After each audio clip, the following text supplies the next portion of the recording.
Chocolate खाल्लं की मुलं चंचल होतात. इतकं सहज की आपण त्यावर प्रश्नही विचारत नाही. मूल थोडं जास्त उड्या मारताय, आवाज केला, लक्ष दिलं नाही आणि लगेच निष्कर्ष आहे, साखर दिली म्हणून असं झालं. पण खरं सांगायचं तर हा खूप छोटा प्रश्न आहे. खरा प्रश्न आहे तो साखर आपल्या मुलांवर एकूण काय परिणाम करते.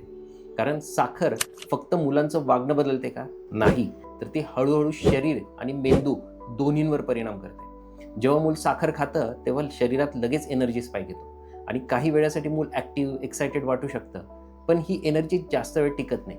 थोड्या वेळाने ती अचानक खाली येते आणि तेव्हा मुलं चिडचिडी होतात, थकलेली वाटतात, त्यांचं लक्ष लागत नाही. म्हणजे साखर स्टेबिलिटी देत नाही, ती फ्लक्च्युएशन देते. आता हा पॅटर्न जर रोज रिपीट झाला तर त्याचा परिणाम मुलाच्या बिहेवियरवर दिसायला लागतो. कॉन्सन्ट्रेशन कमी होतं, इरिटेबिलिटी वाढते, सतत काहीतरी खाण्याची इच्छा होते. हे सगळं हळूहळू तयार होतं. आणि दुसरी महत्त्वाची गोष्ट म्हणजे हॅबिट फॉर्मेशन. साखर ॲडिक्टिव्ह असते.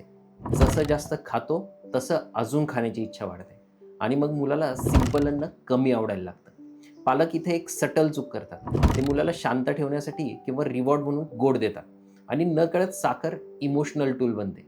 म्हणजे तुमच्या मुलाला सवय लागते. चांगलं वाटण्यासाठी साखर हवी.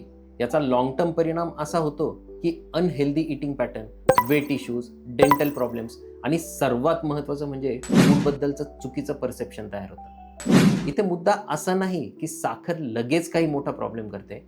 मुद्दा असा आहे की ती हळूहळू पॅटर्न बदलते आणि सगळ्यात धोकादायक गोष्ट म्हणजे हे सगळं आपल्याला लगेच दिसत नाही.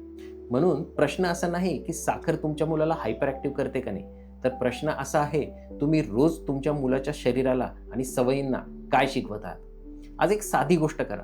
तुमचं मूल दिवसात किती वेळा साखर खातं ते काउंट करा. चहा, बिस्किट, चॉकलेट, पॅकेज फूड सगळं धरून. म्हणजे तुम्हाला नंबर पाहून कदाचित या प्रश्नाचं उत्तर मिळेल.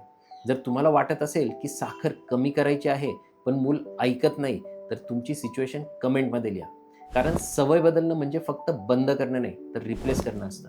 आणि जर तुम्हाला खरंच कंट्रोल प्लॅन हवा असेल ज्याने साखर कमी करता येईल विदाऊट स्ट्रगल, तर DM करा. कारण अचानक बंद करणं आणि स्मार्ट रिडक्शन यात खूप फरक असतो.